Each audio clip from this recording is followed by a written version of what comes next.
দেখছেন? একটা হলো সিডেটিভ, অ্যান্টিহিস্টামিন, অ্যান্টিটুসিভ কন্ট্রাক্ট। তাহলে এই অ্যান্টিটুসিভ কন্ট্রাক্টগুলো কি করবে? ওই একই কাজই করবে, কপের ফ্রিকোয়েন্সি কমাবে, কিন্তু খালি কি হবে? ঘুম ধরবে। বোঝা গেছে? এটা একটা পয়েন্ট। আর একটা হলো আদার্স অ্যান্টিটুসিভ কন্ট্রাক্ট। এর বাদেও কিছু আছে যেগুলো এখন এস্টাবলিশ হয় নাই, এগুলো হলো আদার্স অ্যান্টিটুসিভ কন্ট্রাক্ট।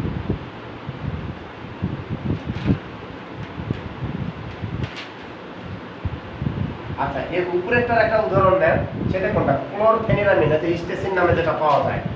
তাহলে chlorpheniramine maleate, CHLOR, chlorpheniramine, pheniramine maleate, MELEATE, maleate.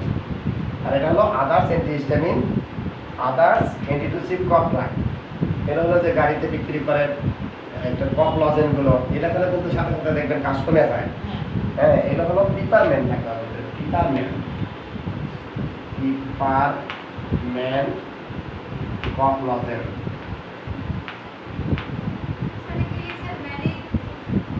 Chlorpheniramine maleate শীতে দেওয়া আছে, লেখা আছে, আপনি একটু ইয়ে করে দেবেন, বুঝতে পারবেন পরে। ক্লোরফেনিরামিন মেলিয়েট শীত তো পাইছেন নাকি?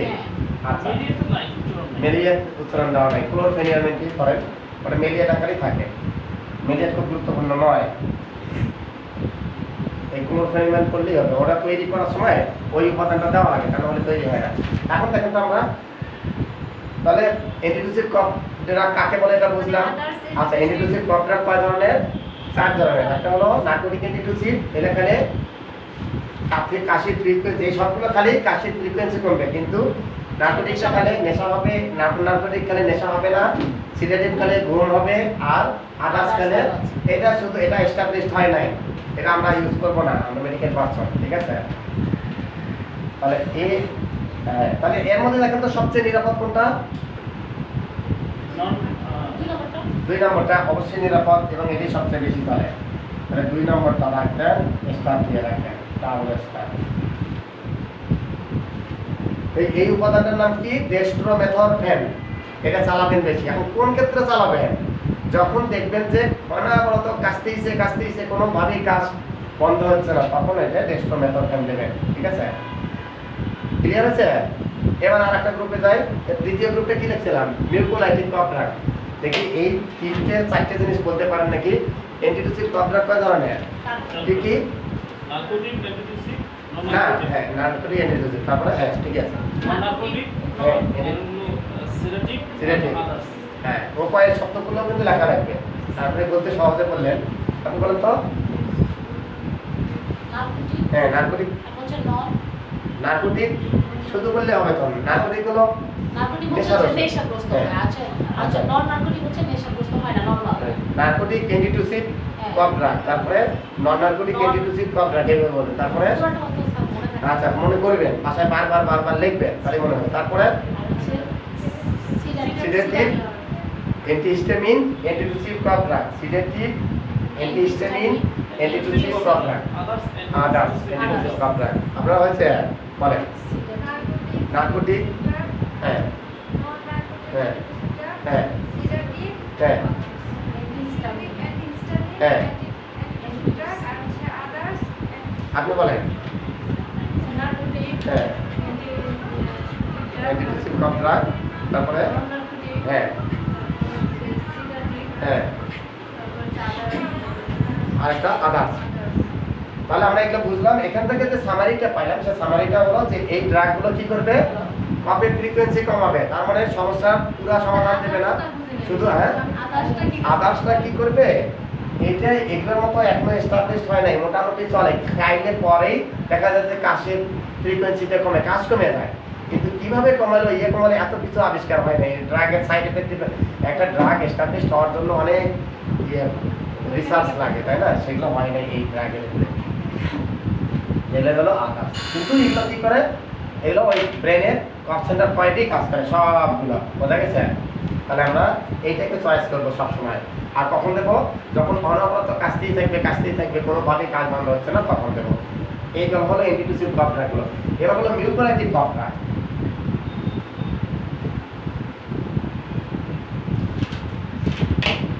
Mucolytic contract, mucolytic contract.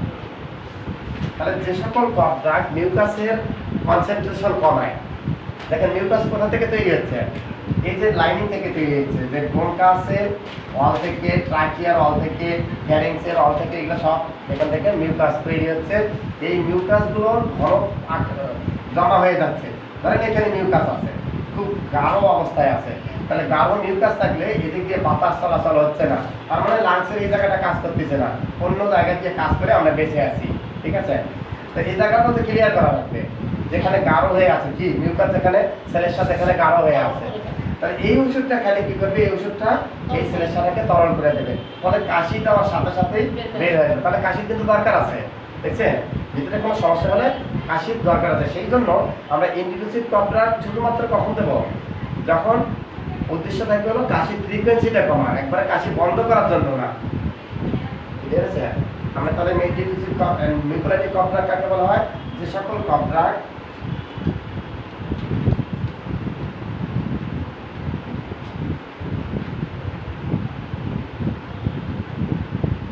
মিউকাসের concentration কমায়, এটাও লিখতে পারেন, অথবা স্পুটামের কনসেন্ট্রেশন কমায়, এটাও লিখতে পারেন। হ্যাঁ, মিউকাস বা স্পুটাম, স্পুটাম লিখলে আপনাদের সুবিধা হবে। যে সকল কন্ট্রাক্ট মিউকাস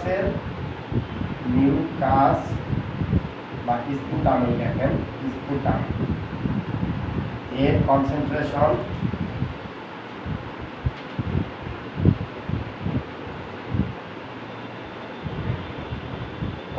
মানে কি, ঘনত্ব, হ্যাঁ গাঢ়ত্ব বা ঘনত্ব কমায়, তাদেরকে মিউকোলাইটিক কন্ট্রাক্ট বলে, মিউকোলাইটিক কন্ট্রাক্ট বলে। ওই শীটে কিন্তু ভুল আছে, ওই শীটটা করানো যে বই থেকে সেই বইটাও তো ভুল আছে। হ্যাঁ, ওইটা পরে সংশোধন করা হয়েছে। এই মিউকোলাইটিক কন্ট্রাক্টগুলো কি কি, একটা হলো ব্রমহেক্সিন, আর একটা হলো অ্যাম্ব্রক্সল। এই ব্রমহেক্সিনকে মডিফাই করে করছে অ্যাম্ব্রক্সল। এটা হাইড্রোক্লোরাইড আকারে, এটা হাইড্রোক্লোরাইড আকারে থাকে, অর্থাৎ এইটা তৈরি করতে অ্যাসিড লাগে, সেই অ্যাসিড হলো হাইড্রোক্লোরিক অ্যাসিড। তাহলে ব্রমহেক্সিন আর হলো অ্যাম্ব্রক্সল, ব্রমহেক্সিন হাইড্রোক্লোরাইড, অ্যাম্ব্রক্সল হাইড্রোক্লোরাইড। হ্যাঁ, এগুলো ব্রোমেক্সিনে সিরাপটা চলে বেশি, ট্যাবলেটও আছে কিন্তু চলে না, চলে হলো সিরাপ। কি কি নামে পাওয়া যায়, ব্রোমেক্সিন পাওয়া যায় হলো মিউকোলিড সিরাপ, মিউকোস্পেল সিরাপ, আর অ্যাম্ব্রক্সল পাওয়া যায় অ্যাম্ব্রক্স নামে, ব্রক্স নামে, অ্যাম্বোলিড নামে, এরকম নামগুলো বাজারে গেলে যে এখন পাবেন কোনটা কি। তাহলে দুইটা গ্রুপ গেল, কিন্তু একটা হলো এন্টিক্লুসিভ কন্ট্রাক্ট গেল, আর একটা হলো মিউকোলাইটিক কন্ট্রাক্ট গেল, আর একটা আছে সেটা হলো এক্সপেক্টোরেন্ট কন্ট্রাক্ট।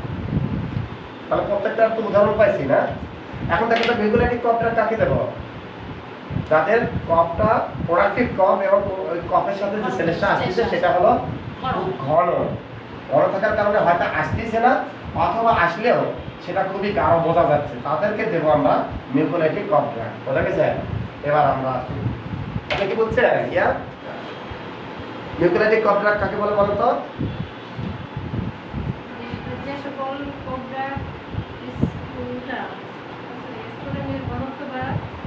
স্পুটাম বা মিউকাসের ঘনত্ব কমায়, অর্থাৎ তরল করে, স্পুটামকে তরল করে দেয়, তাদেরকে বলা হয় হ্যাঁ, তাদেরকে বলা হয় মিউকোলাইটিক কন্ট্রাক্ট। এবার আরেকটা আসে, এলে পড়বেন বেশি করে, আগামী ক্লাসে অ্যানালাইসিস হবে এর উপরে।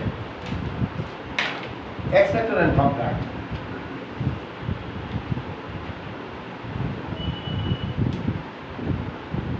এক্সপেক্টোরেন্ট কন্ট্রাক্ট তাহলে তো শেষ, তাই না?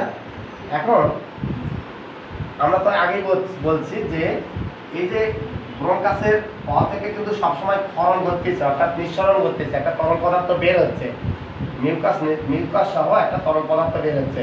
এই তরল পদার্থটা কেন বের হয়? এটাকে ভিজে রাখার জন্য। দেখেন এই উপরে সবসময় ড্রাই, কিন্তু নাকের ভিতরে হাত দেন সবসময় ভিজা। এই ভিজার কারণ কি? কোষগুলো জীবিত রাখার জন্য। আর উপরের কোষগুলো কিন্তু মৃত, চামড়ার স্কিনের উপরের কোষগুলো হলো মৃত কোষ, আর এখানে ভিতরের কোষগুলো হলো সব জীবিত কোষ, ঠিক আছে? কেন কিভাবে জীবিত আছে? ওখানে সিক্রিশন হচ্ছে, অর্থাৎ ক্ষরণ হচ্ছে, একটা পদার্থ সবসময় বের হচ্ছে ওখান থেকে, ওরে ওটাকে ভিজে রাখতেছে, যার জন্য জীবিত আছে। যে সকল ড্রাগ বা কফ ড্রাগ, এই যে ব্রঙ্কাসের, এটা তো ব্রঙ্কাস, এটা ব্রঙ্কাস না সবগুলো 8-2 মিনিট, এই ব্রঙ্কাসের ক্ষরণ ঘটায়, ক্ষরণ বৃদ্ধি করে, তাদেরকে বলা হয় এক্সপেক্টোরেন্ট কফ ড্রাগ। ক্ষরণের দরকার আছে, কারণ ধরেন একটা ড্রাই কাশি, মানে শুকনা কাশি দিচ্ছে, সারাদিন কাশি দিচ্ছে, কিন্তু কোনো কিছুই আসতেছে না, এখন ওইটা কোনো আশ্রয় পাচ্ছে না, যার জন্য আসতেছে না। যদি এখানে এই সিক্রেশনটা বাড়ে, তাহলে ওইটার সাথে লেগে যাবে, সেই বস্তুটা সেলেস্টার সাথে লেগে যাবে, তারপরে কাশি দিলে পরেই বের হবে। এটা বুঝতেছেন? তাহলে এটা কি এক্সপেক্টোরেন্ট কফ ড্রাগ। তাহলে কাকে বলবো? যে সকল কফ ড্রাগ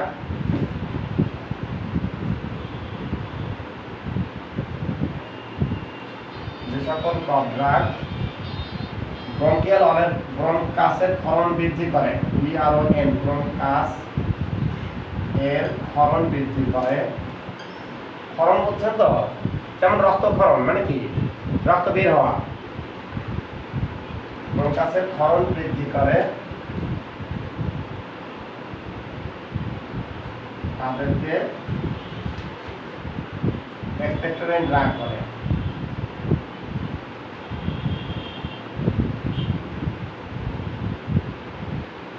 যেমন এটা সবচেয়ে বেশি চলে যেটা গুয়াইফেনিসিন,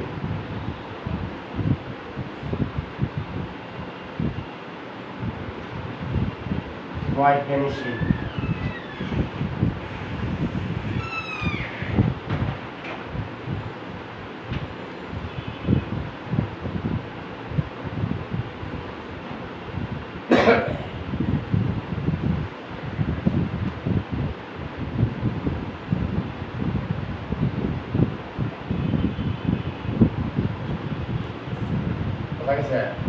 এখন একজনের ড্রাই কফ, তাকে কি দেবো?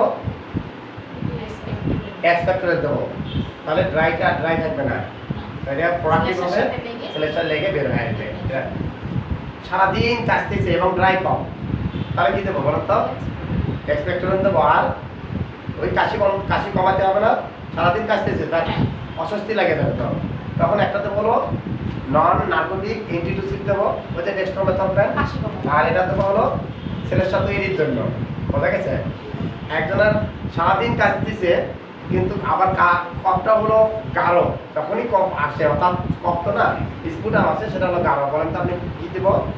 সারাদিন কাশতেছে, অনবরত কাশি, এরপরে আবার তার সেলেস্টার যেটা আসতেছে সেটা হলো গাঢ়, তাকে কি দেবো? আপনি বলেন তো কি দেবো? নিউক্লিয়াটিক দেবো তরল করার জন্য, আর একটা কি দেবো? নন নার্কোটিক অ্যান্টিটুসিড দেবো। কেন? কাশির ফ্রিকোয়েন্সিটা কমার জন্য। এবার হলো অল্প কাশি এবং সেটা ড্রাই, এবার কি দেবো বলেন? কাশি অল্প, কিন্তু যেটুকু কাশি সেটা হলো শুধু এক্সপেক্টোরেন্ট, প্লেন এক্সপেক্টোরেন্ট দেবো, শুধু গুয়াইফেনিসিন দেবো। আপনি বলেন সারাদিন কাশতেছে এবং কাশিটাও তরল, এবার কি দেবো?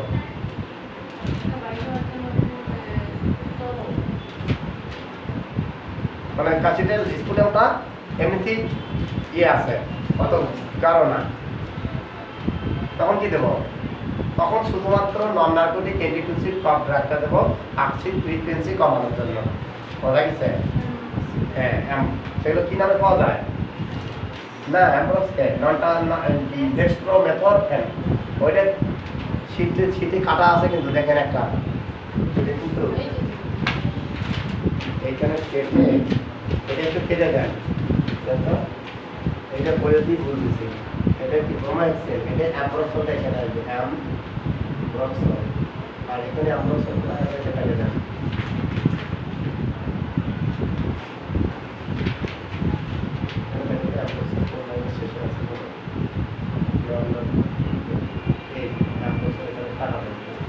দেখি এই যে কাটে দেওয়াই আছে ব্রোমাইক্সিন, অ্যাম্ব্রোক্সল, আর এখানে অ্যাম্ব্রোক্সল কাটা যাবে।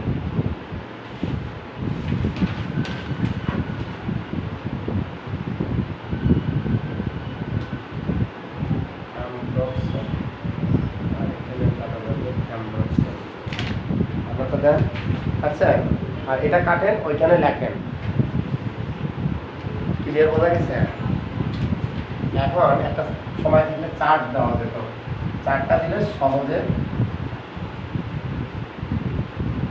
খুব দ্রুত লিখে নেবেন। হ্যাঁ, দেখেন ক সিও মাঝখানে লেখেন, খাতার মাঝখানে লেখেন ক সিও ইউ জি ক। তাহলে ককে ভাগ করলাম পাই কি? একটা হলো প্রোডাক্টিভ ক, নন প্রোডাক্টিভ ক, এটা হলো প্রোডাক্টিভ, নন প্রোডাক্টিভ। এই প্রোডাক্টিভ আবার দুই ধরনের, একটা হলো বেশি ঘন আর কম ঘন। এই অবস্থায় যদি থাকে তাহলে হলো মিউকোলাইটিক, আর কম ঘন থাকলে মিউকোলাইটিক দেওয়ার দরকার নেই। নন প্রোডাক্টিভের ক্ষেত্রে কি দেবো? এটার নামে ড্রাই, ড্রাই কম। এই ক্ষেত্রে দেবো হলো এক্সপেক্টোরেন্ট, এক্সপেক্টোরেন্ট। এবার কম কাশি, মানে কাশির সংখ্যা কম বা কফের সংখ্যা কম। আর এটা হলো কফের সংখ্যা বেশি, সংখ্যা বেশি। এই অবস্থায় দেবো হলো নন নার্কোটিক, নন নার্কোটিক অ্যান্টিটুসিভ, অ্যান্টিটুসিভ টপরা। আর কাশের সংখ্যা কম হলে এটার দরকার নাই। এই কয়টা পয়েন্ট বিবেচনা করে ওষুধটা সিলেক্ট করবেন। ভাই আল্লাহ হাফেজ। আরও সময় দেখলে একটু ভালোভাবে সাজায় দেওয়া যাবে।